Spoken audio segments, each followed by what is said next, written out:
Mesdames et messieurs, bonsoir et bienvenue sur Info Télévision. Alors, si vous êtes assis, vous êtes bien sur le canal 307.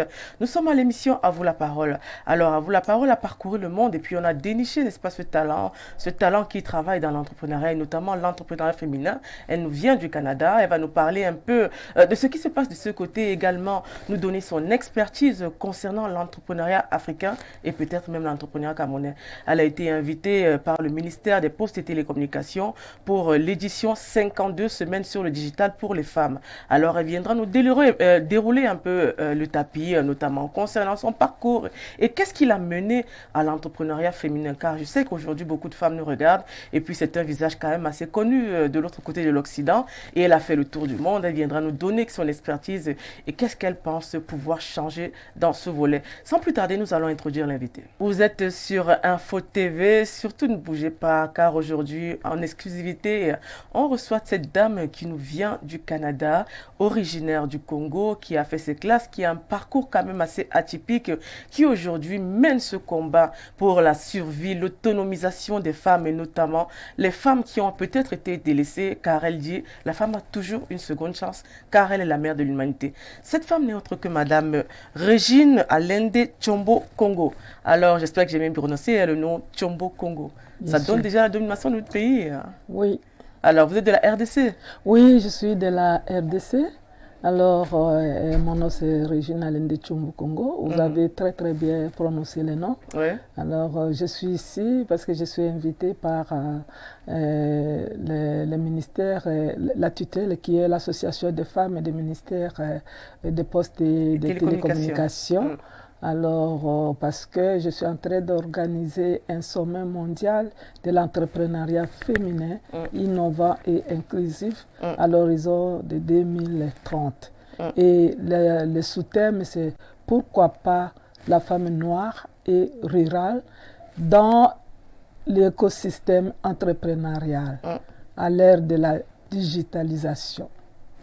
D'accord. On sait que vous êtes arrivé il y a quelques jours, et que vous avez déjà fait un peu le parcours de la ville de Yaoundé, rencontré beaucoup de femmes, notamment les femmes dans l'entrepreneuriat. Il faut rappeler que vous êtes présidente mondiale du sommet de l'entrepreneuriat féminin qui va se dérouler au Canada du 22, 23 et 24 novembre 2023 avec pour thème c'est un incontournable événement international et festif bien entendu avec beaucoup de thématiques. Pourquoi pas les femmes entrepreneurs noirs et rurales dans l'écosystème entrepreneurial à l'ère de la digitalisation? C'est vrai que la digitalisation, on parle beaucoup d'économie numérique ici au Cameroun ces derniers temps, d'intelligence artificielle. On voit aussi beaucoup d'évolution de ce côté, car on sait aujourd'hui que le digital est réellement incontournable. Quand on sait aujourd'hui que les femmes sont beaucoup lancées dans l'entrepreneuriat. Alors, avant de commencer, c'est vrai qu'on est déjà entré dans le thème, le vif du sujet.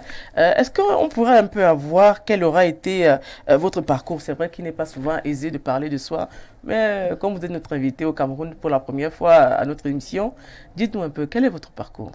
Je suis née au Congo et puis j'ai été retenue assistante à l'université du Zaïre à ce moment-là. Et j'ai donné cours à l'université et survint la guerre. Ah, vous êtes professeur d'université?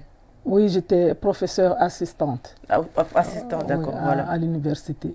Alors, quand il y a eu la guerre dans la région où on était, alors on a dû partir en Afrique du Sud. Et là, on a fait quelques années en Afrique du Sud jusqu'au moment où on a obtenu notre résidence permanente pour aller au Canada. Et voilà que dans l'avion, pour aller au Canada, je me suis dit, si j'arrive au Canada, je vais aider le Canada. Je vais travailler, je vais participer au changement de la société canadienne. Alors, dès que je suis arrivée, je faisais ma maîtrise à l'université Laval et j'ai eu l'idée de créer le centre d'encadrement pour jeunes femmes immigrantes. Alors dès qu'on a terminé, parce que mon mari aussi faisait sa maîtrise, alors mon mari m'a demandé si j'allais chercher de l'emploi. Je lui ai dit, mais pourquoi chercher de l'emploi? J'ai déjà un emploi. Alors il a dit quel emploi? J'ai dit mais je dois vouer ma vie aux jeunes femmes immigrantes. Alors c'est pour cela que immédiatement j'ai transformé ma cuisine en bureau et sans un sou, sans réseau, sans connaître personne. Alors j'ai commencé le centre d'encadrement pour jeunes femmes immigrantes dans ma cuisine jusqu'au moment où j'ai découvert qu'il y a une association pour les organismes sociaux de Saint-Laurent. C'est l'arrondissement là où j'ai trouvé mon appartement. Et je me suis présentée là-bas pour dire qu'ils me cèdent un bureau. Alors, parce que j'ai dit, je travaille pour le gouvernement, je ne vais pas faire le travail du gouvernement dans ma maison. Alors, ils m'ont donné le bureau et je me suis installée. Ils m'ont donné une petite table. Je n'avais rien que cette petite table-là et une chaise. Et c'est là où j'ai commencé mon association immédiatement. Et j'ai eu quand même embauché quelqu'un, une secrétaire, on appelle une adjointe. Et pour que la secrétaire passe là à son bureau, je dois me lever. Alors c'est pour expliquer l'étroitesse du lieu. Et là où j'ai commencé vraiment à recevoir les filles, à accompagner les filles. Il y avait beaucoup de filles africaines qui étaient là à ce moment. Et j'ai eu le soutien aussi des religieuses catholiques et des prêtres catholiques. Et j'ai commencé comme ça jusqu'au moment où, quand j'ai fait 2 ans, je ne payais rien, il n'y a rien que j'ai payé. Je ne payais pas de papier, je ne payais pas de loyer. Alors moi, j'avais au départ une vision. Et ma vision, c'était que j'étais la grande directrice générale d'une grande association, centre d'encadrement pour jeunes femmes immigrantes. Et me voilà confinée dans ce petit bureau. Alors j'ai invité le maire de Souza, maire de la ville Saint-Laurent. Il est venu et je lui ai dit, maire de Souza, je dois quitter cet endroit. Il m'a demandé pourquoi. Alors moi je dis, je refuse la gratuité. Parce que la vision que j'ai de mon association, c'est une grande vision. Et moi, je ne vois pas que je vais progresser dans ce bureau-là. Alors, il a essayé de me donner un conseil pour dire, Régine, regarde, tous ceux qui refusent la gratuité finissent par fermer. Alors, j'ai refusé, j'ai cherché d'autres bureaux. J'ai signé le contrat de location avec ces bailleurs-là. Je n'avais rien, je n'avais pas un sou. Et devant un notaire, et j'ai signé, j'ai occupé de de très grands espaces, de beaux bureaux. Et j'ai eu l'idée d'inviter la maire de Souza à l'inauguration des bureaux et de dire au bailleur si je pouvais le payer un mois après. Il a accepté et puis on a fait une grande fête d'inauguration. Le maire est encore revenu avec tout son bureau, les conseillers. Après la fête, je lui ai dit, maire de Souza, j'ai ce bureau mais je n'ai pas l'argent pour payer. Alors il dit, Régine, mais qu'est-ce que tu vas faire si on ne te donne pas l'argent? Alors je dis, je dois fermer.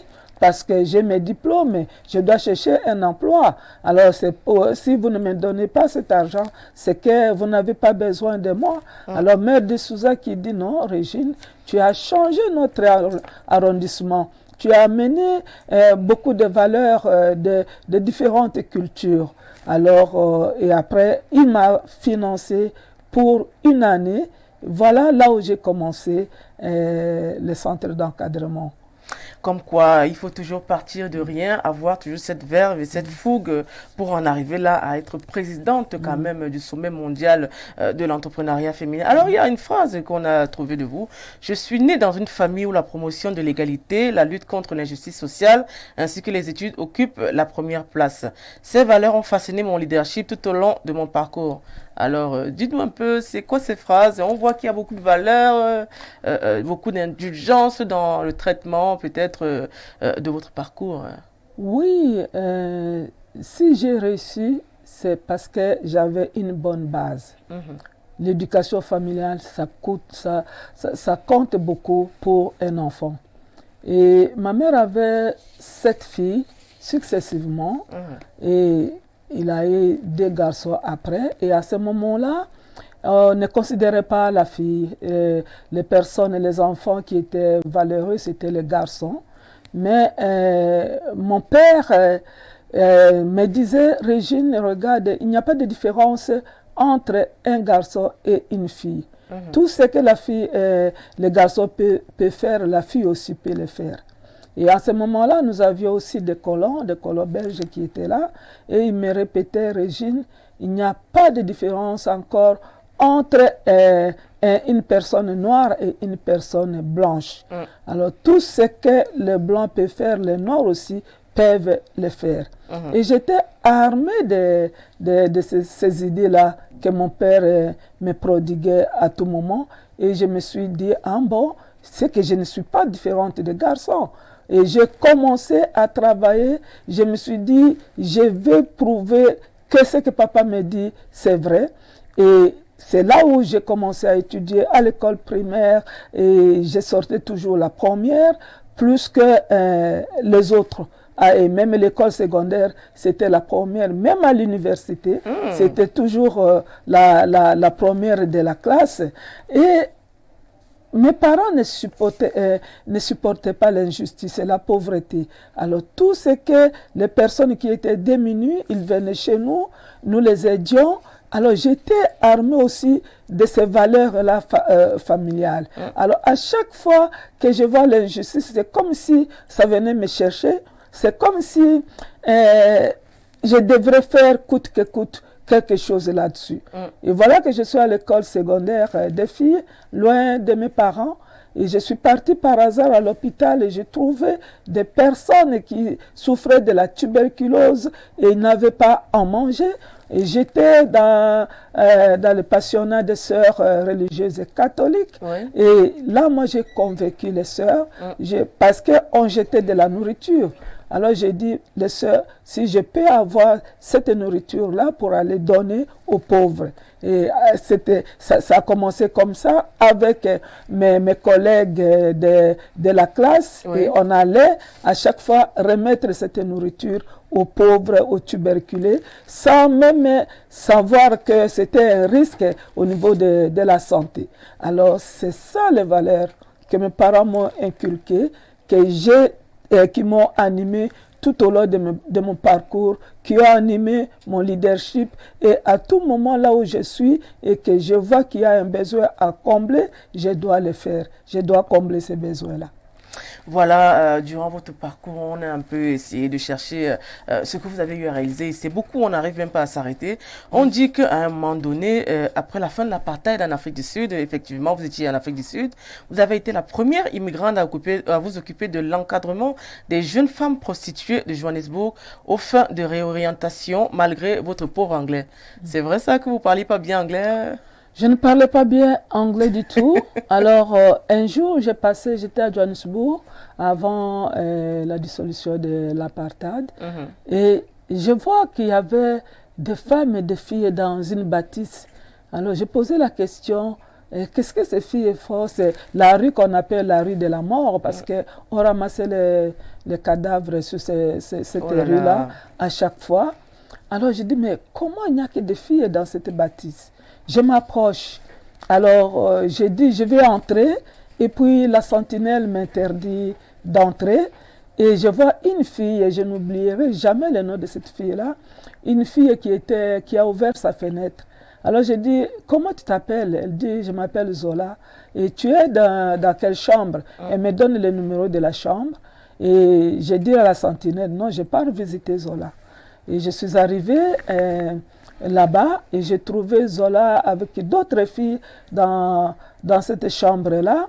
Je suis partie accompagnée d'une femme que j'ai rencontrée dans la rue et nous sommes entrés avec cette femme-là. Alors ce qu'on a vu, c'était pas beau à voir. Il y avait des filles, il y avait des garçons et j'ai causé avec elle et je me suis levée. J'ai dit, bon, je dois faire quelque chose.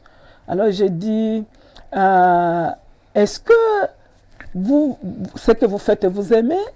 Alors elles m'ont dit, toutes les filles m'ont dit qu'elles n'aiment pas ce qu'elles font.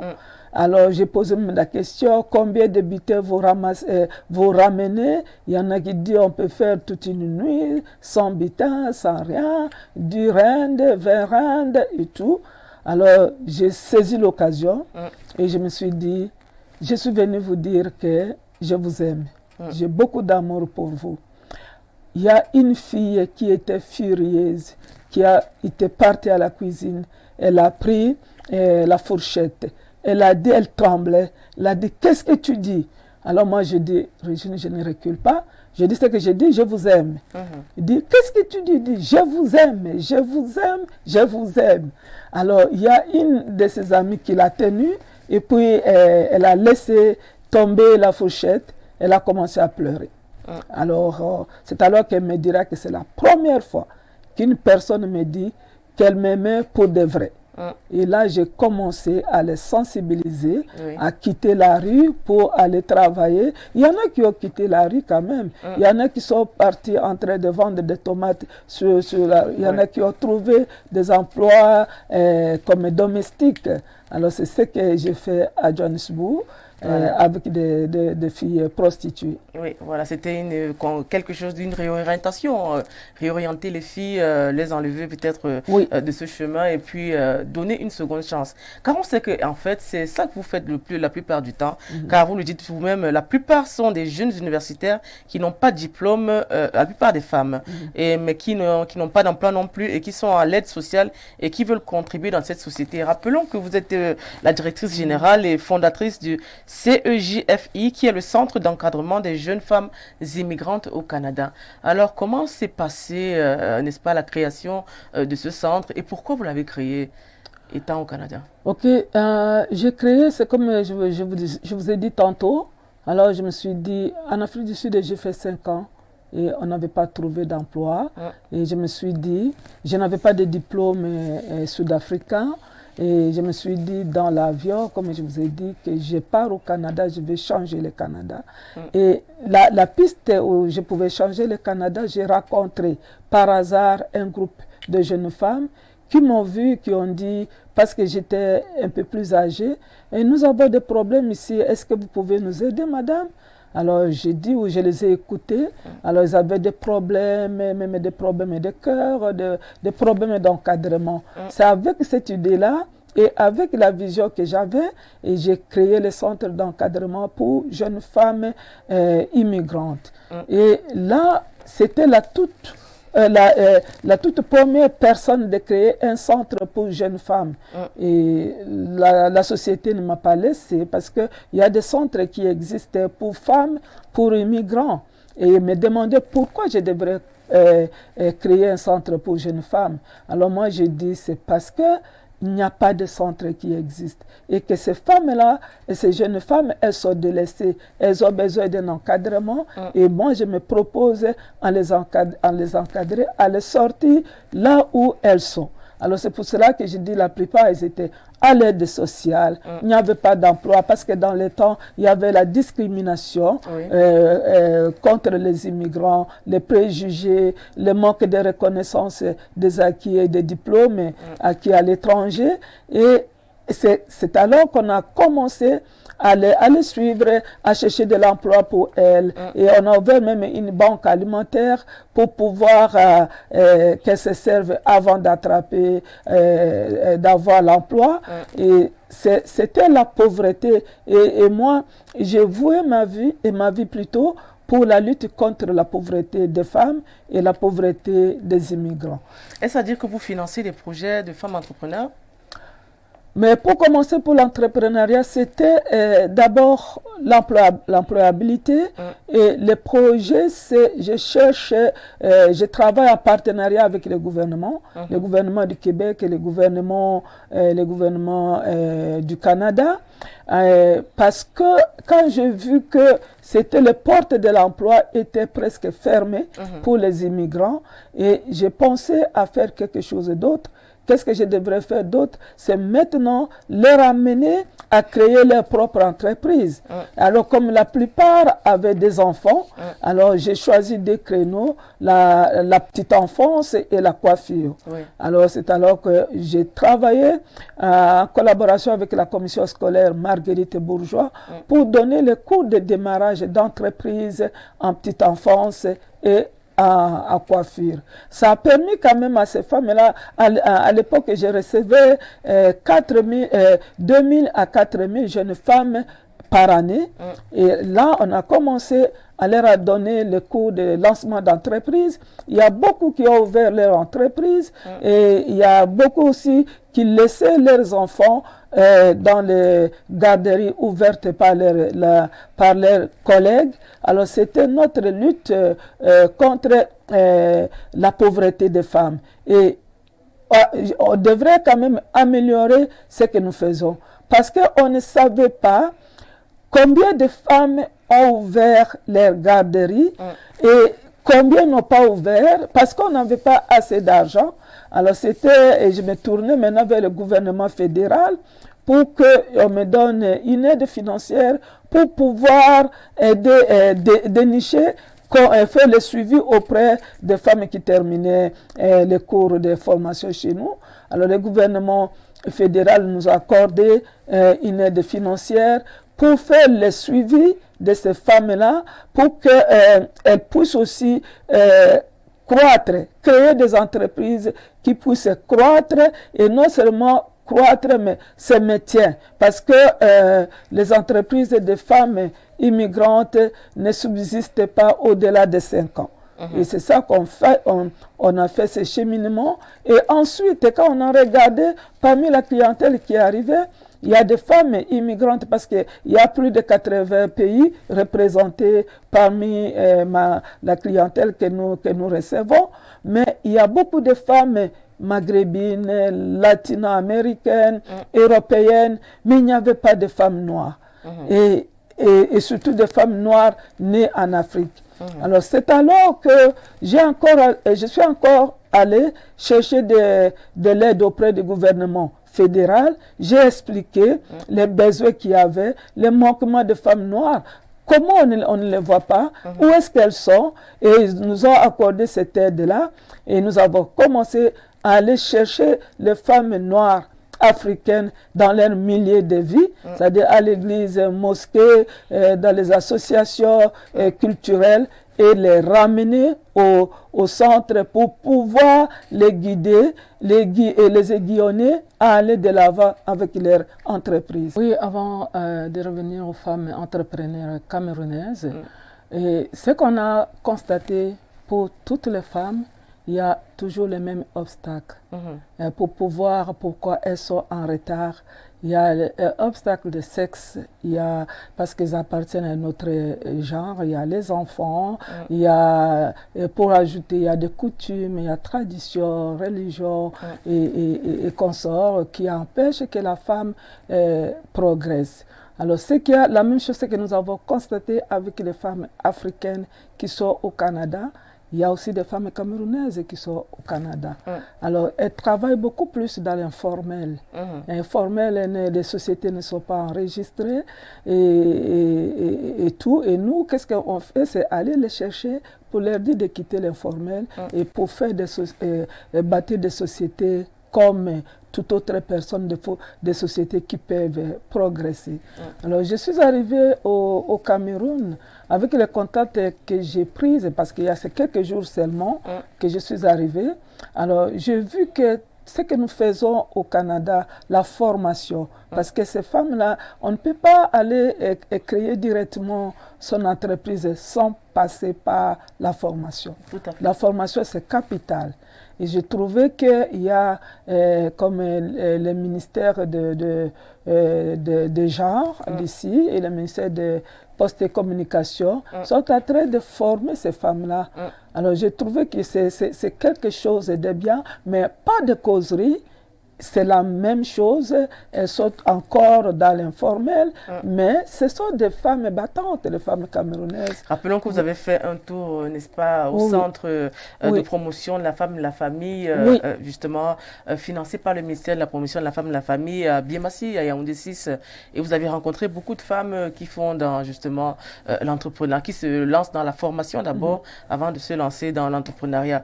Alors, sans plus tarder, on va revenir sur ce sujet, notamment sur le digital qui est très important. Mais avant ça, on va introduire Nadège Vuguin. De retour sur le plateau, mesdames, messieurs, si vous nous rejoignez à l'instant, eh bien, sachez que vous êtes des téléspectateurs privilégiés. Bienvenue à cette deuxième partie consacrée aux questions des internautes. Et nous recevons Régine Alenda, elle est la présidente du Sommet mondial de l'entrepreneuriat femme. Bonsoir, madame Alenda. Bonsoir. Bienvenue chez nous, chez vous. Bonsoir, c'est madame Alendi. Alendi, ok. Bienvenue chez nous, chez vous. Oui, je suis honorée d'être reçue par vous. Je me porte très très bien et je suis honorée de venir sur ce plateau partager avec vous et avec toutes celles ou ceux qui suivent les idées sur l'entrepreneuriat des femmes, parce que c'est le combat que je mène pour que la femme sorte de la pauvreté. Comment expliquer que l'économie est détenue par les hommes et la femme, nous reculons. Nous sommes dans la pauvreté et l'appauvrissement de la femme, ce n'est plus acceptable à cette ère-là de la digitalisation.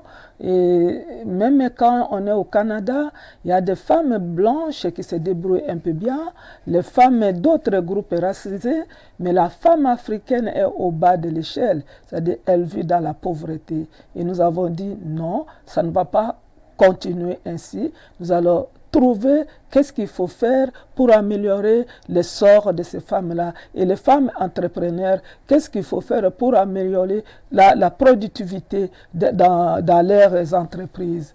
Alors c'est ça, c'est le même message que nous avons amené ici au Cameroun pour sensibiliser les femmes à la création des richesses pour elles, pour leur famille, pour la société. D'accord, Madame Alende.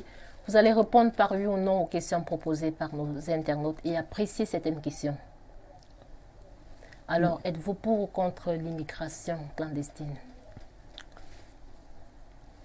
Je suis contre. D'accord. Vrai ou faux, le Canada est un pays d'accueil? Vrai. Vrai. Un pays ouvert aux débouchés? Pas tellement. Les femmes canadiennes sont-elles autonomes? Oui, quelques-unes, oui. Indépendantes? Oui. Oui. Êtes-vous pour ou contre le féminisme? Pour. Pour. Êtes-vous pour ou contre les influenceurs et influenceuses? Je ne peux pas me prononcer sur cette question, mais je suis en train d'étudier leur comportement. Oui, c'est ça. Sont-elles des modèles pour notre société? J'avoue que dans les cours que je donne aux femmes entrepreneurs immigrantes, on leur donne aussi les cours sur comment être influenceuse. Mais j'avoue qu'il y en a qui n'ont pas encore compris et qui utilisent ces compétences pour d'autres affaires. Alors il faut qu'on encadre bien ces métiers-là d'influenceurs ou influenceuses. Y a-t-il des influenceurs blancs ou blanches au Canada? Mais dans le monde entier, il y en a. Dans le monde entier, il y a des influenceurs. Et pas plus que la semaine passée, j'ai vu que aussi le gouvernement français veut mettre de l'ordre dans ça. Veut vraiment qu'on encadre ces personnes-là. La diaspora camerounaise au Canada? Oui, il y en a. S'il y a des influenceurs. Oui, il y en a. Je connais une qui le fait très très bien, qui a un réseau de 3000 personnes. Et elle est camerounaise. Elle travaille avec moi. Elle est nouvellement embauchée par moi. Et puis, parce qu'il y a des ateliers qu'on donne avec des experts. Et là où les femmes doivent exposer leurs projets, et il y a un expert qui est comme formateur qui a dit à ma collègue Léonore qui est venue avec moi, dit mais vous avez une très très bonne personne qui est là, elle est camerounaise, elle a un réseau de 3000 personnes. Elle peut faire la publicité de votre entreprise et de vos produits. Mais vous l'avez, vous ne savez pas. Alors, c'est ça. Est-ce que là-bas, on vend également le rêve? Vendre les rêves. Mais je ne crois pas qu'on va acheter les rêves. On ne parle pas des rêves américains, là. Mais moi, ce qu'on doit vendre, c'est ses compétences. On doit vendre, c'est vendre soi-même. Parce que nous avons aussi des formations où il faut vous vendre, c'est-à-dire qu'est-ce que moi je vaux pour pouvoir réaliser le travail qu'on a. Un rêve, je ne pense pas, comme on voit les rêves ici aux enfants qui émigrent clandestinement, on ne peut pas les vendre là. Ça, c'est la réalité. Vous travaillez, vous êtes fort, vous travaillez, vous gagnez votre vie.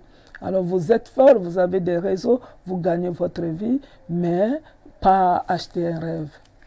Les Camerounais de la diaspora sont-ils unis? Je ne les côtoie pas tellement. Je côtoie quelques Camerounais, mais savoir qu'ils sont unis, je ne sais pas parce que je ne suis pas dedans pour savoir qu'ils sont unis ou pas. Mais moi, ce que je sais que toutes les sociétés, que ce soit parce que les Roumains, les Congolais, tout ça, à l'intérieur, il y a toujours des petits problèmes. Alors, à l'intérieur, il y a toujours des petits problèmes et je pense que même chez les Camerounais, mais je n'ai pas encore fréquenté une association camerounaise. Je fréquente des individus camerounais qui sont vraiment des personnes incroyables, des personnes remarquables. Et je peux les citer, toutes les Camerounais, Camerounaises que j'ai côtoyés, j'ai fait de bonnes affaires, de bons partenariats avec elles. Ce sont des personnes qui se débrouillent bien dans la vie et que je les fais confiance. D'accord. Pouvez-vous conseiller la destination canadienne aux jeunes Camerounais à la recherche de l'emploi? Oui, je peux bien les conseiller, mais ils peuvent immigrer officiellement. Et ils peuvent arriver au Canada et ils peuvent être encadrés au Canada, mais ce n'est pas facile. Ça ne veut pas dire que le Canada est là et ils vont arriver, ils vont trouver de l'emploi immédiatement. Ce n'est pas ça. On va trimer, on va se buter devant les obstacles que nous, on s'est buté auparavant. Alors que les gens cessent de croire qu'en venant au Canada directement, on va être riche et tout. Et surtout, le Canada, ce n'est pas un pays où vous pouvez devenir riche. Parce que c'est un pays capitaliste. Il vous faut travailler, comme moi, 24 heures sur 24. Et je ne vois pas, et il y a beaucoup de taxes à payer, je ne vois pas comment vous êtes au Canada et vous devenez riche. Eux-mêmes, ils ne sont pas riches. À moins que vous partez dans l'investissement et tout. Mais le Canada, c'est un bon pays d'accueil. Quand vous arrivez dans de bonnes conditions, on va vous prendre en charge. Quand vous allez découvrir les réseaux, vous allez découvrir les associations, mais ça va prendre du temps. L'intégration prend du temps. Et ça prend. Nous avons rabaissé à 7 ans, mais avant nous, c'était 14 ans pour que la personne se sente intégrée comme il faut. En tant que présidente du sommet mondial de l'entrepreneuriat femme, vos objectifs sont-ils atteints? Les objectifs vont être atteints quand nous allons réaliser le sommet. Mais ce qui m'étonne, et quand j'ai sorti cette idée d'organiser le sommet mondial de l'entrepreneuriat féminin, parce que j'ai fait un constat qu'il y avait des organismes qui accompagnaient des femmes entrepreneurs. Et ces organismes-là, on ne voyait pas les femmes immigrantes. Parce qu'il y avait beaucoup de paperasses, il y a beaucoup de comportements que la femme immigrante ne peut pas adopter. Alors donc, on a pris conscience de les accompagner, mais on les perdait en cours de route. Alors c'est pour cela qu'on a dit, est-ce qu'on peut les faire nous-mêmes? Parce que nous les connaissons et nous avons choisi de faire l'entrepreneuriat nous-mêmes. Mais ce qu'on a constaté, on ne les voit pas. Comme j'ai dit, je ne vais pas me répéter. Elles sont où? les femmes immigrantes? Elles sont où, les femmes noires? On ne les voit pas. Là, on donne cours, on ne voit. Elles utilisent quel réseau? Alors, c'est alors qu'on a dit, nous devons organiser ces sommets parce que c'est injuste qu'il y a une partie de la population féminine qui n'appartient pas à l'écosystème entrepreneurial. Et comme les gouvernements nous ont compris notre besoin et qui nous ont aidés financièrement, nous allons faire en sorte de sortir les femmes noires de leur milieu de confort, de les ramener là où elles peuvent progresser, créer des richesses avec tout le monde. Alors nous avons regardé que au Canada, ce n'est pas facile. Au Canada, les femmes noires vivent encore des préjugés, des discriminations, beaucoup de discriminations, et elles ne peuvent pas, comme on vient de parler dans l'émission, même pour avoir les crédits, c'est difficile. On ne les fait pas confiance. Et elles-mêmes aussi, il faut qu'elles améliorent aussi leurs compétences. Et les compétences dont on va parler bientôt, numériques, elles n'ont pas ça. Alors, c'est pour cela qu'on a dit, on va faire une comparaison. Et la femme noire des États-Unis, comment elle est? Et aux États-Unis, on a vu que les femmes noires, elles créent beaucoup d'entreprises. C'est 17% par rapport aux femmes blanches qui sont à 10% de création d'entreprises, par rapport aux hommes blancs qui sont à 15% de création d'entreprises. Mais ce sont des femmes compétentes, des femmes qui organisent leur entreprise comme il faut. Mais au-delà de 5 ans, on ne les voit pas. On trouve seulement 3% de ces femmes-là. Alors, nous avons dit, nous allons regarder dans tous les pays, dans tous les continents, comment est la situation des femmes. Et nous avons fait la Belgique, la Suisse, la France, elles sont partout au bas de l'échelle. Alors, c'est ce qu'on veut savoir, discuter pendant les sommets. Qu'est-ce qu'on va faire? C'est le sommet qui va trouver des recommandations. Mais je suis plus ou moins satisfaite parce que partout où je pars, les gens s'adhèrent à cette cause-là. En Belgique, par exemple, j'ai été reçue au Parlement belge pour parler de ce sommet. Et je sais que le Parlement belge va déléguer quelqu'un au sommet. Je suis arrivé au Cameroun, c'est la même chose. À Côte d'Ivoire, au Congo, c'est la même chose. C'est que nous sommes conscients, nous tous, des problématiques dues aux femmes noires. Parlant du Cameroun, les femmes camerounaises sont-elles impliquées dans ce sommet mondial? Les femmes camerounaises sont impliquées. Introduites? Oui, elles sont impliquées. Je dis que j'ai des Camerounaises qui sont avec moi à Montréal. J'ai une... Elles sont impliquées. C'est que je comprends que c'est le moment. Le moment est arrivé de sortir les femmes de cet appauvrissement, d'ouvrir les yeux des femmes. Parce que je n'ai pas encore eu de résistance. Et quand je suis venue ici, j'étais invitée par une femme camerounaise, introduite par un Camerounais. Donc, elles sont partie intégrante de cette préparation. Et même aujourd'hui, on a nommé la marraine de ce sommet. Ce sera une Camerounaise. Alors, je sais que je vais travailler très très fort avec des Camerounais, Camerounaises, et c'est que le message que j'ai donné aujourd'hui, c'était bien accueilli par des femmes camerounaises. Et quel est votre regard par rapport au LGBT? C'est une bonne question. C'est une très très bonne question que je n'oserais pas me prononcer là-dessus. Moi, je sais que je faisais partie des mouvements de femmes à Montréal. Alors, le mouvement de femmes, c'est grâce à ce mouvement de femmes que j'ai été introduite dans la société. Et qu'est-ce qui s'est passé au moment où on luttait pour l'intégration des femmes? Et elles nous ont dit de commencer à enseigner, à sensibiliser les enfants à partir de l'école primaire à leur cause. Et nous avons dit que nous ne pouvons pas lutter à plusieurs endroits. Non, ce qui nous concerne pour le moment, c'est lutter pour l'intégration des femmes. Et d'autres questions, on verra. Et pour le moment, je ne suis pas prête à me prononcer là-dessus. Ok. Est-il facile pour une femme leader d'être soumise dans son foyer? Nous ne savons pas entrer dans les chambres à coucher des gens.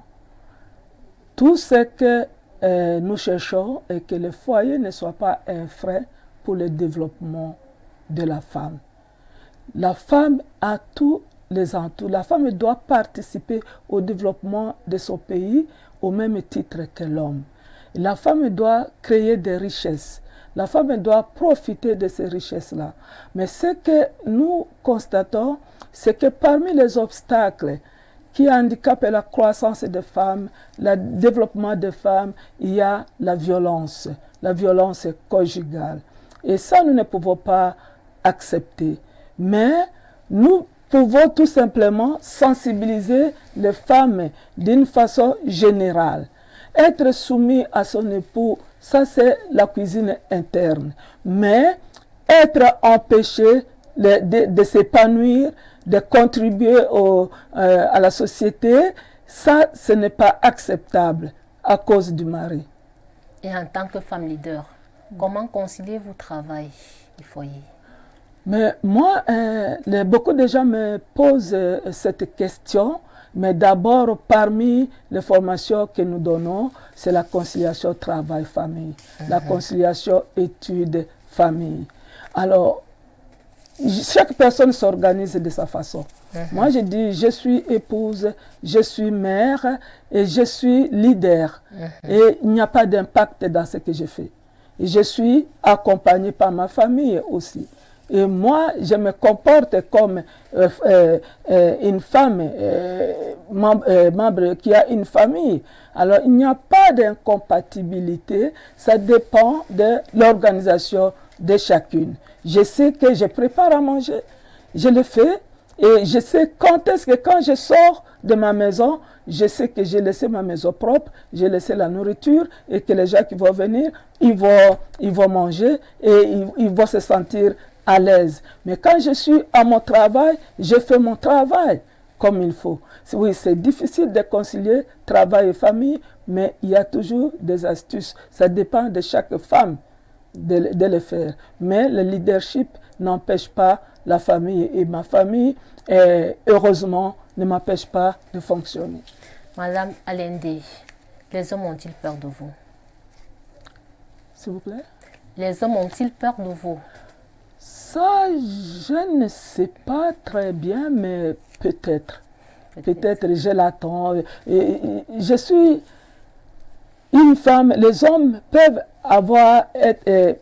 être contre moi, mais moi, je ne sais pas si elles sont réellement contre moi, mais j'attends seulement mes collègues qui travaillent avec moi, qui se plaignent, non madame, mon mari ne t'aime pas, non madame, mon mari est comme ça, parce que la plupart sont mariés, mais ils ne le manifestent pas. Je sais que beaucoup, même parce qu'on travaille beaucoup, on met beaucoup de temps de travail. Si on n'a pas encore fini notre travail, on ne ferme pas le bureau. Mais les hommes n'aiment pas ça. Alors il y a un homme qui a un mari qui a dit à sa femme, et finalement, Madame Alende te voit plus que moi. Alors finalement, je vais amener ton matelas là-bas. Alors, c'est ça. Pour une femme noire, être à la tête du sommet, quel est votre sentiment? Un sommet mondial. Oui, le sommet mondial, je commence même à être à la tête, même le travail que nous avons abattu au Canada, à Montréal, c'est un travail de longue haleine. Ce n'était pas facile d'être accepté par la société, mais il faut être têtu, il faut persévérer. Et quand on persévère, quand il y a des résultats, comme ce qu'on a depuis 25 ans, toute personne est derrière vous. Toute personne là se présente pour vous aider. Mais au début, j'ai très bien. Mais pour le moment, les subventions que j'ai, c'est des coups de fil. Madame Alende, vous faites un travail extraordinaire. Nous avons de l'argent. Est-ce que vous pouvez faire un projet? Alors, je suis acceptée parce que je suis une femme bosseuse, professionnelle, qui aime mon travail, qui travaille avec passion, qui aide la société. Alors, c'est la même chose quand je suis la présidente du sommet. Quand je demande les lettres d'invitation signées par la mairie, il n'y a personne qui refuse. Alors, quand j'invite les gens, et même un jour là, j'ai invité, il y avait des personnalités politiques et d'autres personnalités civiles qui se posaient la question entre eux. Régine, dites-nous, comment est-ce que tu fais pour nous avoir tous? Alors, eux-mêmes ils répondent. Alors, il y a quelqu'un qui a répondu, qui peut résister à l'appel de Régine?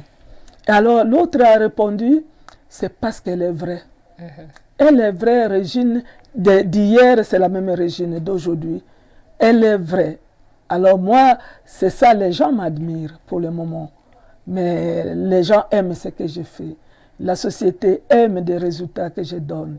C'est pour cela que dans mon bureau, il y a plein de médailles, de reconnaissances. Mon modèle à moi, si je peux aller plus loin, c'est Michelle Obama qui est mon modèle, que je suis de persévérance et tout.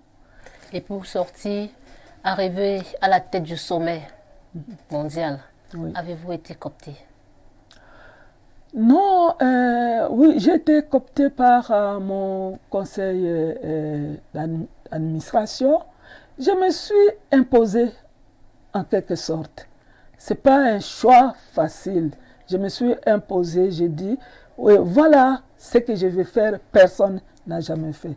Voilà la lutte que je mène depuis 25 ans pour que les femmes soient intégrées. Elles ne le sont pas. Alors maintenant, je vais créer un milieu où tout le monde viendra voir et apprendre comment accompagner les femmes immigrantes, les femmes africaines. Je me suis imposée et la société m'a accepté. Je n'ai pas eu quelqu'un qui m'a choisi. Régine Alende, merci d'avoir répondu aux questions proposées par nos internautes. Merci beaucoup. Mesdames, Messieurs, c'est la fin de cette rubrique. Merci de nous avoir suivis. La suite, c'est avec Odile Pareil. Alende, Régine, alors vous avez eu un échange quand même assez représentatif avec Nadège, où on vous posait la question sur les femmes, notamment le rapport entre époux, femmes, entrepreneurs. Est-ce que réellement ça se passe bien? Tout à l'heure, vous avez évoqué le fait que il y a certaines femmes qui passent beaucoup de temps avec vous, au point où certains conjoints se plaignent un peu. Mais oui, c'est que quand nous immigrons au Canada, on immigre avec nos cultures, avec nos valeurs. Et que ici en Afrique ou ailleurs, l'homme est le chef de la famille. L'homme doit contrôler la vie de la femme. Mais quand on arrive au Canada c'est un pays féministe, surtout le Québec. Alors les plus féministes des pays. Et d'abord, ça commence par l'aéroport. Votre nom, quand vous dites le nom du mari, comme moi, on a dit non, on a effacé le nom de mon mari quand j'arrivais. Mais vous devez, moi je dis, mais c'est le nom que je porte toute ma vie. Il dit non, porter c'est votre nom de jeune fille. Alors là, on a enlevé. C'était un pays où la femme a toute sa place. Il y a des abus. Par exemple, mais quand on arrive, il y a beaucoup, on a découvert, parce que dans l'accompagnement que nous faisons des femmes entrepreneurs, nous avons mis un service qui est le soutien psychosocial. Alors, toute personne qui veut créer son entreprise arrive, passe par le service soutien psychosocial. Et dans ce service-là, on va constater, en causant avec les femmes, parce que les femmes immigrantes n'ont plus confiance aux institutions gouvernementales. Alors quand ils arrivent, ils trouvent un endroit où il n'y a que des femmes, elles ont confiance et tout ce qu'elles ont dans leur cœur, elles le disent aux intervenantes. C'est là où nous apprenons qu'elles subissent la violence conjugale, qui n'est pas seulement la violence des coups, ça peut être des mots, ça peut être des comportements. Psychologiques. Oui, c'est ça. Elles subissent cette violence-là. Mais nous, ce que nous faisons, c'est d'amener, il y a des ateliers qu'on appelle des ateliers pour les amener à prendre confiance en soi. Oui. Et les ateliers pour les amener à ne pas accepter n'importe quel comportement. Tout à fait. Alors, c'est ce que nous sommes en train de faire. Ce n'est pas incompatible. Comme je disais hier ou aujourd'hui, je ne me rappelle plus, les femmes qui viennent, qui ont des enfants, qui n'ont pas d'ordinateur, on leur prête les ordi, elles sont dans leur maison et on donne les cours virtuellement. Mais vous allez voir qu'il y a une personne, un mari qui est toujours derrière, tout le temps que la femme est là. Oui. Ça, c'est une forme de violence. Alors, cette femme-là, comment est-ce qu'elle va se développer? Comment est-ce qu'elle va croître? Mais le fait de sortir de chez soi, de venir au centre, de rencontrer d'autres femmes, d'échanger entre femmes, ça c'est un atout pour que la femme comprenne et adopte les comportements. Ce qui fait d'abord c'est l'ignorance. Oui. Alors elles ne savent pas comment se comporter, elles ne savent pas leurs droits. Mais nous au centre, on leur apprend leurs droits. Alors elles n'ont qu'à utiliser ce qu'on leur apprend. Mais quand il y a des cas extrêmes, c'est là où nous intervenons. D'accord. Oui, pour régler les problèmes. Alors, nous allons prendre une réaction. Il y en a qui commencent déjà à arriver. Bonsoir, Madame Odile Pahaye, et big up à votre invitée, la brillantissime leader, Madame Régine Allende. En rappelant déjà que l'Afrique a mal à son leadership, l'entrepreneuriat féminin ne peut être un cocktail gagnant parce que la femme qui est plus sensible aux problèmes sociaux est, à n'en point douter, un véritable vecteur de développement. Pour ce faire, la mise en exergue du personal branding au féminin et la valorisation des talents des femmes sont primordiales. Toutes nos fleurs à toutes ces femmes qui motivent et leur donnent des raisons à leurs semblables de mettre en œuvre leurs compétences techniques, artistiques et humaines. Bonne émission, Don Joseph Battant. Bon là, en fait, il vous félicite, n'est-ce pas, pour tout le travail accompli sur le terrain et puis notamment c'est celui des femmes. Alors, nous avons notre message. Nous sommes intéressés à quand se tiendra ce sommet. Patrice Moune, expert inclusion économique et genre. Oui, le sommet se tiendra le 22, le 23 et le 24 novembre à Montréal, au Canada, plus précisément. Et nous avons l'adresse du sommet qui est www.cjfi-sommetmondial.ca. Alors, ils peuvent trouver ça pour savoir comment s'inscrire à ce sommet. Oui. Alors, le sommet... Il est ouvert à tout le monde? Oui, c'est ouvert. Le sommet est ouvert à tout le monde. Oui. Oui, ouvert aux femmes, chefs d'entreprise, les femmes qui ont des idées innovantes pour créer leur propre entreprise, mais aussi aux personnes qui veulent soutenir la cause des femmes, la cause de création de richesses des femmes. Alors c'est ouvert, ça peut être aussi le gouvernement pour pouvoir venir et voir comment d'autres pays font et venir, parce que c'est le sommet qui est, on s'inspire, on inspire en s'inspirant. D'accord. Alors on va apprendre, et puis on va échanger l'expérience. Et aussi, il y a de bonnes initiatives innovantes ici au Cameroun. Pourquoi pas venir avec ces initiatives, parler au sommet pour permettre aux autres personnes de s'inspirer. D'accord. Alors, on va un peu souffler encore avec cette petite vidéo de Madame Allende. Mais le message, je suis venue pour encourager les femmes entrepreneurs. Encourager les femmes entrepreneurs et les femmes qui ont des idées à pouvoir se lancer dans le démarrage des entreprises et à pouvoir accroître leur productivité. Parce que les femmes, nous sommes très loin en arrière à ce qui concerne l'économie. Nous sommes dans la pauvreté, mais il est temps qu'on puisse sortir de notre zone de confort, comme je l'ai dit tantôt, et qu'on puisse créer des richesses pour nous, pour nos familles et pour les pays. Parce que nous avons des potentialités inimaginables, nous avons des compétences et dans la plupart des cas, nous avons même des diplômes, nous sommes plus éduqués. Mais qu'est-ce qui manque pourquoi nous sommes en arrière dans la pauvreté. Nous allons prendre connaissance pour dire, nous allons nous lancer dans l'entrepreneuriat solide, sortir de l'entrepreneuriat informel. C'est l'entrepreneuriat formel que nous voulons. Et les femmes sont capables de devenir des milliardaires, comme on vient de le dire, de soutenir l'économie du pays. Nous allons cesser, nous allons briser les obstacles qui freinent la femme à s'enrichir. Et ces obstacles-là ne vont être brisés que comme la tutelle, la formation, la sensibilisation et surtout le numérique. Les femmes doivent se former dans le numérique parce que le numérique est venu pour s'installer. Et dans les années à venir, même si on est entrepreneur, si on n'a pas de compétences informatiques et numériques, nous allons encore rechuter, retomber dans la pauvreté. Alors, nous allons être là pour vous soutenir et aller à la croissance économique pour les femmes. Il faut que les femmes détiennent l'économie du pays. Parce que si les femmes sont là, le pays va prospérer. Et comme je l'ai dit, c'est une anecdote, mais je ne pense pas que c'est la vérité que j'ai dit. Alors, les hommes sont là pour créer la guerre, mais les femmes sont là pour créer les richesses. Tenons-nous la main dans la main.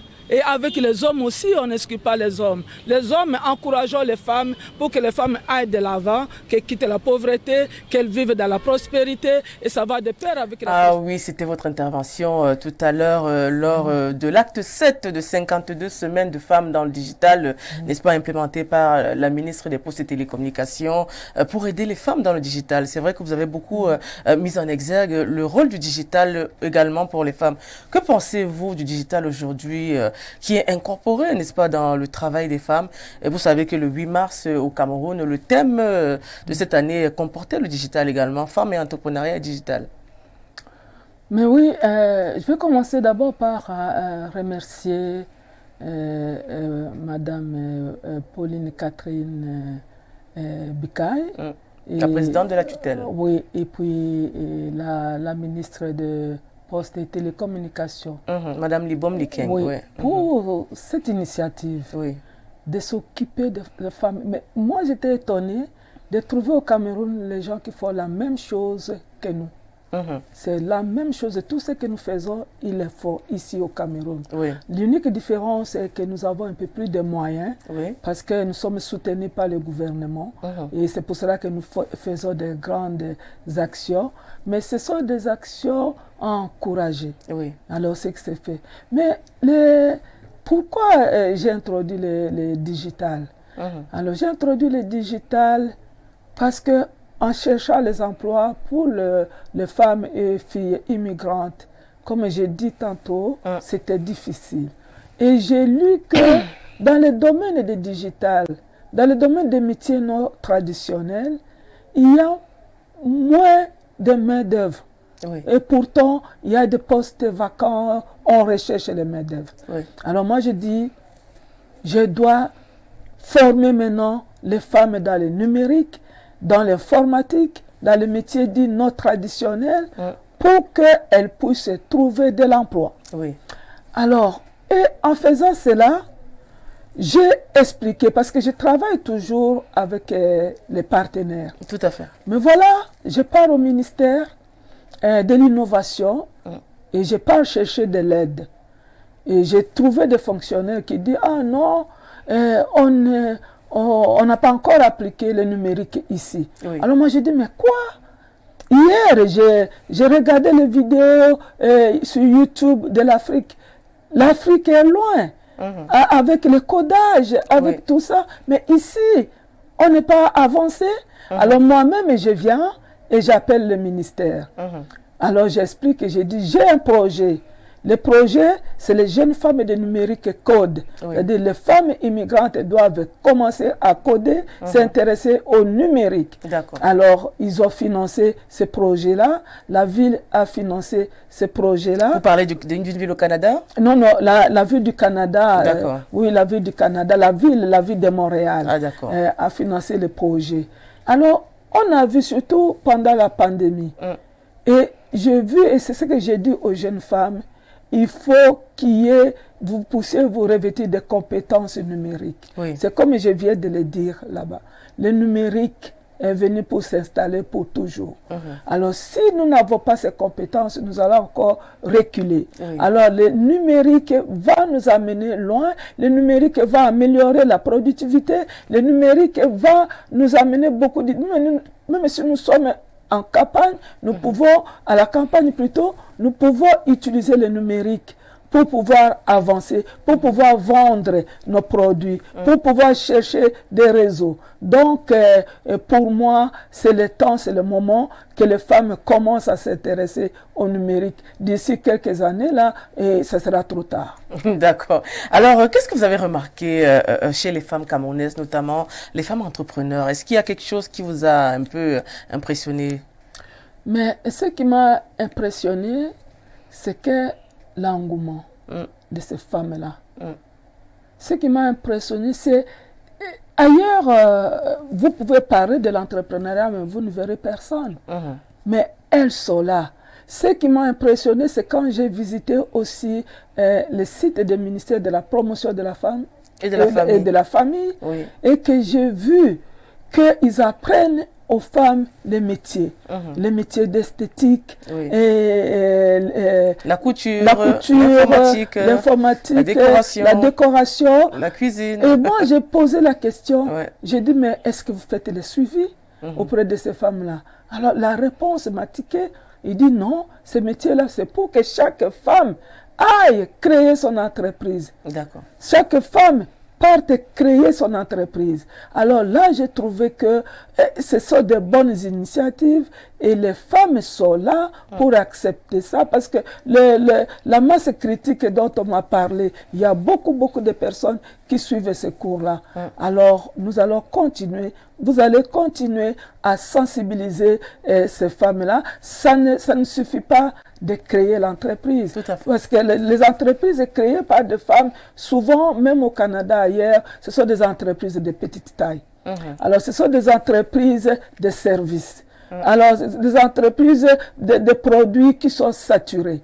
Alors, nous voulons qu'elles créent des grandes entreprises dans le domaine même de l'innovation, comme on vient de voir, dans le domaine informatique. Alors, c'est alors et alors seulement que nous allons atteindre l'égalité. 2030 approche. 2030 approche. Nous allons donc nous détendre un peu avec, n'est-ce pas, cette séance de photos que nous allons faire défiler. Et puis, vous nous donnerez votre appréciation, notamment concernant ces personnages et personnalités. Sans plus tarder, nous allons prendre la première image.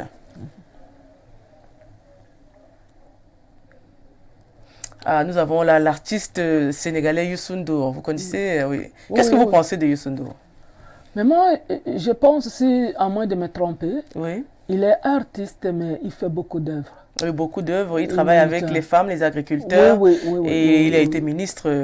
Oui, voilà. C'est ça. C'est quelqu'un qui se soucie de l'humain, en fait. Il est un peu... Moi, je l'ai choisi en pensant à vous aussi. Vous avez le souci de l'humain, de l'être humain, de la femme, voilà, du devenir de la femme. Malgré son statut, il s'est beaucoup occupé des agriculteurs, des villageois, voilà. Il a créé beaucoup d'entreprises, effectivement, et même sa famille. Il est revenu s'installer au Sénégal. C'est bien. Voilà. Alors, nous allons prendre l'image suivante. Simone de Beauvoir, l'épouse de Jean-Paul Sartre, celle qui était très féministe, qui a travaillé dans l'existentialisme, l'écrivaine.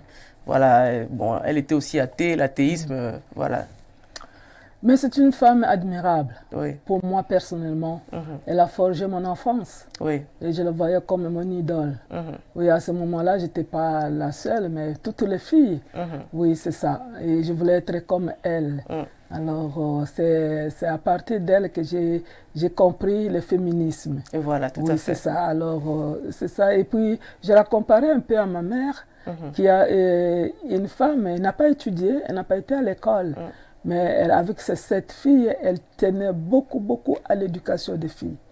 Et même quand j'étais encore aux humanités et qu'au Congo, il y avait un signe qui distinguait les étudiants qui étaient à l'université. Et un jour, ma mère les a vus, elle les a accueillis chez nous Il dit, je vous accueille parce que ma fille sera comme vous. Alors là, moi, je ne pensais même pas que j'allais... J'étais à l'école primaire. Il dit, ma fille sera comme vous. Mais c'est une personne que j'admire et que j'ai appris beaucoup d'elle. Qui a marqué l'histoire, notamment dans l'écriture avec ses ouvrages. Alors, nous allons prendre une autre image. Ah, votre idole. Oui, c'est ça. Michelle Obama. Oui. Alors. Oui, mais c'est une femme qui a une personnalité forte. Alors, c'est une femme leader. Et je sais que si Obama a réussi, c'est parce que Michelle était à ses côtés aussi. Il y a une anecdote qui circule où on dit souvent, vous êtes là, vous avez la chance d'être la femme du président Obama. Elle répond, non, c'est lui qui a la chance de m'avoir. Oui. Nous allons prendre l'image suivante. Oui. Ah oui, nous avons Oprah Winfrey. Oui, oui, c'est une femme admirable aussi. Et s'est taillé une place, être parmi les milliardaires américains et noirs en même temps. C'est une femme qui a bossé fort et qui se trouve là où elle est, par ses efforts qu'elle a faits pour se tailler cette place-là. Elle est devenue une personne incontournable. Elle va être un modèle pour tout le monde, pour toutes les femmes noires qui veulent progresser dans la société. Elle a ouvert des établissements pour femmes en Afrique du Sud, par exemple. Oui, en Afrique du Sud. Voilà. Oui. Et écrit des grands livres qui aujourd'hui fait des conférences de leadership aux femmes qui disent, voilà, la femme, tu peux te relever à tout moment. Il y a une seconde, 6e, 15e, 50e chance pour tout le monde. Et elle le dit tout le temps. Oui, les livres, les secrets aussi qu'elle a écrits. Tout le monde, oui. Et voilà. Alors, nous allons continuer avec ces personnages. Nous avons donc, je ne sais pas si vous la connaissez, Françoise Pouéné. On l'appelle Mami Nyanga au Cameroun. Aujourd'hui, elle est sénatrice. C'est une femme d'affaires réputée au Cameroun. Ce serait difficile de me prononcer sur les personnages et que malheureusement, je ne la connais pas. Oui, ça, vous découvrez donc aujourd'hui, on l'appelle Mami Nyanga. C'est vrai qu'il y a quelque temps, vous avez fait allusion au Nana Benz qui avait disparu. Mais elle, c'est notre Nana Benz nationale qui n'a pas disparu, qui est toujours là. Elle donne des cours de leadership, elle parle de son parcours, elle aide les jeunes, elle forme même les jeunes. Elle travaille avec plusieurs administrations, qui est ambassadrice aujourd'hui du Yad Connect Jeunes Cameroun. Elle travaille beaucoup avec la jeunesse et puis même les femmes aussi, surtout les femmes. Quand d'autres qu'on cherche, il n'y a que des personnes comme ça qu'on recherche. Si nous, 200 millions de femmes africaines, camerounaises, vous avez la chance d'avoir des idoles comme ça pour pouvoir suivre les traces. Ce qu'on disait, c'est Samuel qui a partagé avec moi par l'émission, la conférence d'aujourd'hui, qui dit ce qui nous empêche, nous, Africains, de progresser, et qu'on ne veut pas s'approcher des personnages comme elle. On ne veut pas s'approcher des modèles. Si quelqu'un a réussi, on commence à dire, mais non, c'est elle, c'est son argent, c'est l'argent du président, c'est tout ça. Mais moi, des personnes comme ça, j'ai fait tout pour m'approcher d'eux, pour apprendre. Comment, même poser des questions. Tout à fait. Comment vous avez fait pour arriver là? Je ne vais pas cacher mes intentions parce que je vais être comme vous. Alors, c'est ce qui m'aide aussi. Et que la personne, elle va vous coacher, elle va vous dire quoi faire. Mais nous voulons qu'il y ait beaucoup plus de ces personnages, de ces personnes-là, des modèles, des rôles modèles. On veut les voir. Parce qu'au Canada, par exemple, les enfants sont dans les drogues, dans tout ça. Et la plupart du temps, on dit c'est parce qu'il n'y a pas de modèle. À la télé, il n'y a pas de noirs. Alors même s'il y en a quelques-uns pour le moment, dans tel et tel domaine, il n'y a pas de modèle. Alors c'est ça, c'est encourageant. D'accord. Alors nous allons prendre la suite avec une autre image. Ah, là c'est Aïcha Koné, l'ivoirienne. l'artiste, vous connaissez quand même? Oui, oui, je connais Aïcha Koné, mais je ne connais pas ses œuvres. Mais... Oui, elle a beaucoup chanté, elle a beaucoup œuvré pour la musique ivoirienne dans toute l'Afrique de l'Ouest, qui vit justement maritalement en polygamie, et qui a parlé un peu de ce qu'elle a vécu, mais qui est sortie de là et qui aujourd'hui aide les femmes aussi de sa région. Mais c'est bien, vous voyez, on veut être un modèle dans chacun dans leur domaine, dans ce qu'il faut. Même les musiciens, musiciennes, il faut des choses. Ils peuvent faire la sensibilisation, ils peuvent faire l'éducation, ils peuvent faire des œuvres avec l'argent qu'ils ont. Mais tout modèle, toute personne que vous allez me montrer ici sur l'écran, si moi, j'ai des possibilités à les voir, à les rencontrer, qu'ils me racontent des bonnes histoires qu'ils ont vécues. Comme j'ai été au village Noah. D'accord. Alors moi, j'ai cherché comment les voir, parler avec lui, palper avec lui, admirer ce qu'il a fait, ce qu'il continue à faire, non seulement dans sa vie, mais pour le Cameroun. Alors, c'est bien. C'est très bien. Alors, nous allons prendre une autre image. Ah, Mopao Mokondi, Koffi Olomide. Mais oui, je sais qu'il fait aussi des choses. Je ne suis pas sa fanatique, mais j'aime ce qu'il fait. Il parle du Congo. Oui, alors... Il est contre la guerre au Congo. C'est déjà ça. Oui, c'est ça. Alors, c'est déjà beaucoup. Alors, il est admiré par la plupart des gens. C'est une star interplanétaire, la rumba congolaise quand même. C'est ça. Koffi qui est le maître, qui a justement aidé les autres à pouvoir éclore. Alors, nous allons prendre encore une image. Et oui, la première dame du Cameroun, Chantal Biya. Oh, j'ai pensé que j'allais rencontrer Madame Chantal Biya. Elle est en Russie actuellement. Je pensais que j'allais la serrer la main. Ah, c'est une femme forte. Oui. Et elle est impliquée, hein? Elle est impliquée dans les œuvres. Oui. Il y a la fondation Chantal Biya qui travaille déjà pour éduquer les femmes, soigner les femmes et les enfants. Elle lutte contre le sida, plusieurs maladies, subventionne beaucoup de femmes, justement. Moi, je sais que, même si on parle de l'homme africain, mais je sais qu'il est un grand soutien pour son mari, pour ce qu'elle est en train. Et c'est un modèle aussi pour les couples. Oui, c'est ça. Voilà, nous allons terminer donc avec ces images. Alors, au Cameroun, on parle beaucoup, n'est-ce pas, de féminicide. Je ne sais pas si vous avez eu vent. Depuis le début de l'année, nous avons des cas de féminicide au Cameroun. Alors, selon vous, cela pourrait être dû à quoi? Moi, de la violence faite aux femmes n'a pas de couleur. C'est dommage qu'il y a beaucoup de cas ici, mais tout homme est né violent. Même les cas que nous recevons au Canada, c'est toutes les races confondues. Et il y a des histoires inimaginables. Je ne vis pas au Cameroun, malheureusement. Je n'ai pas...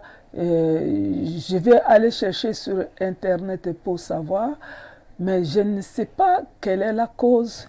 Alors, féminicide, il faut savoir. Est-ce que ces femmes sont tuées par les membres de leur famille? Est-ce que ces femmes sont tuées par des inconnus? Alors, alors, c'est tout un tas. Et dans ces tueries-là, parce qu'au Canada, la plupart du temps, c'est les membres de la famille, c'est les maris. Et le mari et la plupart du temps, c'est parce que la femme annonce la séparation. Oui, et comme la séparation, nous, on a le droit de dire à l'homme, alors à partir d'aujourd'hui, n'entre pas dans la maison, et l'homme part, il abandonne tout. Alors ici, est-ce que c'est la cybersécurité? Oui. Est-ce que c'est les filles prostituées qu'on tue? Alors, mais tuer, ce n'est pas ce sont des crimes passionnels, acceptable. Des fois, ce n'est pas, ça doit cesser. Hein? Nous ne devons pas, la femme n'est pas faite pour être tuée. D'abord, la pauvreté, nous vivons ça. Et ensuite, vous ajoutez la tuerie, le maître des femmes. Mais il faut qu'on s'élève. Oui, tout à fait. Si j'étais au Cameroun, je pouvais organiser. Vous êtes africaine, hein? Vous pouvez venir même vous installer au Cameroun. Vous savez, on appelle le Cameroun l'Afrique en miniature. Mais c'est ça, c'est ça. Je pouvais organiser quelque chose pour que les femmes s'élèvent contre le féminicide. Moi, je pense qu'il faudrait peut-être pas accuser ou bien peut-être jeter le pauvre sur quelqu'un, mais néanmoins, il faut de la communication et beaucoup d'amour, en fait. Je pense que c'est de l'amour qu'il faut pour régler certains conflits. Alors, nous avons aussi également les discours de haine qui sont prônés, notamment sur les réseaux sociaux. Tout à l'heure, on a parlé du digital. Le gouvernement camerounais s'attelle justement à pouvoir essayer de diminuer un peu ces discours de haine. Il y a eu beaucoup de campagnes qui sont menées et ça continue même d'ailleurs. Que pensez-vous, n'est-ce pas, de l'engouement, de l'engagement du gouvernement camerounais pour lutter contre les discours de haine? Mais la haine aussi, c'est comme les maîtres, c'est inacceptable. Et même les maîtres, ça commence par la haine. Alors, les discours de haine, tu vois, la plupart des temps, il y a plusieurs raisons. Oui. Il y a d'abord la pauvreté. Ah, la pauvreté revient toujours. Oui, revient toujours. Oui. Il y a la jalousie, il y a les compétences. Quand je parle de la pauvreté, c'est qu'il n'y a pas d'emploi. Et la plupart des temps... Même la pauvreté mentale aussi. Oui, même la pauvreté mentale. Et la plupart des temps, c'est la politique. Et tout le monde, même un enfant qui termine, comme mon neveu qui vient de terminer, il dit je vais faire la politique. Parce qu'il n'y a plus d'emploi, par exemple au Congo. Alors, et tout ça, ça doit amener la haine. Et la haine aussi entre tribus. C'est toujours, à quelque sorte aussi, la politique se mêle de partout pour que les gens se détestent. Mais ce sont des actes à déplorer. Alors je soutiens le gouvernement camerounais qui est en train de chercher par voies et moyens de diminuer ces discours de haine. Parce que le discours de haine va nous amener au maître, va nous amener à la séparation, va nous amener à de mauvaises choses. Quand ça commence par la haine, il est temps d'arrêter et de cultiver l'amour. Mais moi, je sais que j'admire le Cameroun parce que c'est un pays bilingue. Oui, tout à fait. Là où on est libre de parler anglais, français, mais ailleurs, ce n'est pas le cas. On ne peut pas, il y a une partie qui parle anglais, l'autre parle français. Mais ici, j'ai admiré la façon dont les gens se côtoient. Même en ce qui concerne la religion. Oui, tout à Alors, fait. j'étais quelque part, on devrait prier et dire, et c'est dans un endroit officiel. Et dire, mais est-ce que quelqu'un peut prier? Est-ce qu'un musulman est là pour prier? Mais ailleurs, on ne peut pas mélanger. Mais vous avez aussi des valeurs. Bien sûr, tout à fait. C'est un peu plus laïque. Et puis, voilà, nous promouvons beaucoup aussi le vivre ensemble. Voilà. Nous sommes un indivisible, qu'on aime souvent le dire. C'est peut-être notre slogan aussi au Cameroun. Alors, dites-nous un peu, nous arrivons donc au terme de l'émission. Qu'est-ce qui va se passer au sommet mondial de l'entrepreneuriat féminin? Quelles seront les activités qui vont être menées? Qui sera présent? Qui va pouvoir participer? Bon, pour le moment, nous avons fait la programmation, comme les Français québécois. Il y a les programmes, il y aura des panels. Alors, les panels qui vont parler d'état des lieux de l'entrepreneuriat féminin à travers le monde. Et il y a aussi, il y aura des conférences ou des panels sur l'intelligence artificielle. Tout à fait. Alors, il y aura des ateliers sur l'innovation et sur les obstacles à l'entrepreneuriat. Et aussi, il y aura les ateliers aussi sur la défense des droits des femmes. Et puis, ce qu'on appelle la marque. La marque de la femme, j'ai oublié le terme là, mais c'est pas ça. Quand la femme qui a son entreprise, alors qu'est-ce qu'il fait pour qu'elle se protège? Elle protège ses produits. Alors aussi le financement, les recherches de financement. Il y aura le gouvernement, il y aura des bailleurs de fonds. Qu'est-ce qu'on fait? Pourquoi la femme n'arrive pas à obtenir le financement? Et qu'est-ce qu'on va faire? Quand nous allons rentrer, il faut qu'on rentre avec des idées comment les organismes de femmes vont être financés. Mais il y a aussi pas de petites choses. On a mis un atelier sur les comportements, c'est-à-dire l'habillement, le comportement externe de la femme entrepreneur. Oui, mais il y a beaucoup de choses. J'ai des gens que je devrais contacter pour ces conférences-là, mais on a laissé un libre-champ dans le site du sommet où les gens peuvent s'inscrire. Vous regardez la programmation et vous dites, mais moi, je serais capable de donner cette conférence-là, d'animer cet atelier-là, et vous allez vous inscrire, et il y a un comité scientifique qui va analyser les demandes des gens pour choisir qui peut donner la conférence ou pas. Non, on rappelle que ça va se tenir du 22, 23 et 24 novembre. D'accord, oui, 2023. Mais il y aura aussi une journée le samedi, on n'a pas dit, la visite de la ville. Et en ce moment-là aussi, il y aura des rencontres individuelles, présentielles, avec les entreprises du Canada, avec les bailleurs de fonds. Les femmes auront l'occasion d'être en contact direct avec ces personnes-là pour poser leurs problèmes. Les problèmes, la recherche des financements. Alors, merci d'être passé chez nous. Mais avant de partir, on va vous offrir quelques petits cadeaux. On vous offre des ouvrages, Discours sur le salut. On sait que vous aimez la religion. Et l'élection où il y a la grâce ou rien, la justice sans les œuvres ou rien, la prédestination des élus de Dieu en salut ou rien.